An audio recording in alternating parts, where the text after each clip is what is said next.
Alam mo kung paano magiging masaya ang paglalakbay mo.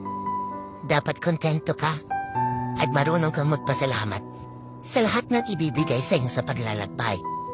Mapapagsubok man yan o kaligayahan, magpasalamat ka. At syempre, sa paglalakbay mo, dapat alam mo kung sino ang isasama mo. Kasi ang dami-daming gustong sumama.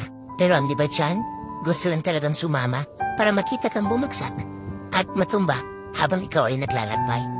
At pipilitin kang hihirain para hindi mo makuha ang gusto mo makamtan. At syempre, dapat sa paglalakbay, kahit anong mangyari, pipiliin at pipiliin mo pa rin maging masaya. Para at least, darating ang araw, nakamtan mo na ang gusto mo makamtan, naabot mo na ang pangarap mo.